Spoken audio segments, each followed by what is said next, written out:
இது வந்து நம்ம பசங்களுக்கு தெரியாத ஒரு விஷயம். இது வந்து 100க்கு 100 உண்மை நான் சொல்கிறது.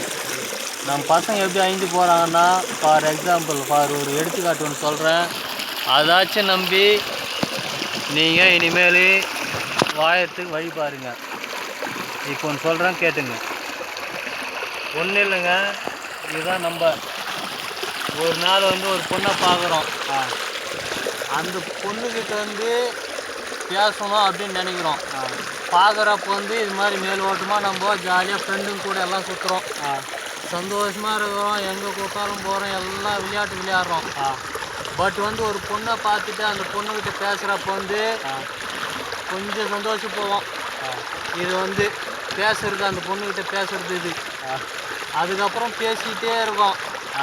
அதுக்கப்புறம் ஃபோன் நம்பர் வாங்குகிறோம். அப்போ கொஞ்சம் சந்தோஷம் போவோம். ஃபோன் நம்பர் வாங்கிட்டு ஃபோனு பேசுகிறோம். அதுக்கப்புறம் நம்ம மனசுக்குள்ள வந்து லவ் ஒன்று வருது.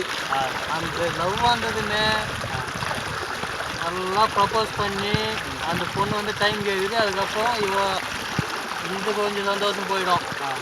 டைம் கேட்ட அப்புறம் அந்த பொண்ணும் சக்ஸஸ் டபுள் சைடு லவ் பண்ணுறோம். லவ் பண்ணினே இருக்கோம். அதுக்கப்புறம் இவ்வளோ சந்தோஷம் போயிடும். அப்புறமா சண்டை வரும். சண்டை வாடி போடின்னு கூப்பிடுவோம்.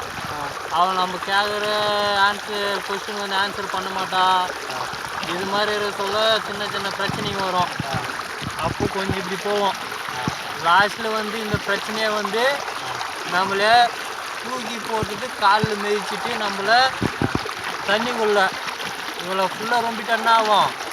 இப்படி நம்ம உள்ளே போயிடுவோம். உள்ளே போயிடுவோம். அவ்வளோ மண்ணுக்குள்ளே போயிட்ட மாதிரி. அதுதான் இந்த எடுத்துக்காட்டு. ஆனால் இவ்வளோ வந்து இந்த பொண்ணு வந்து நம்மள தண்ணிக்குள்ளே மிதிச்சுட்டு வந்து இப்படி மேலோட்டமாக போயிடுவாருங்க. இதுதாங்க இனிமேலாச்சும் நம்ம பசங்க வாழத்துக்காக தான் நான் இந்த எக்ஸாம்பிள் சொல்கிறேன். உள்ளே போய் செத்துட்டேன். அவன்லாம் இதோட நான் முட்டிக்கிறேன். பார்த்து வாங்கிங்க.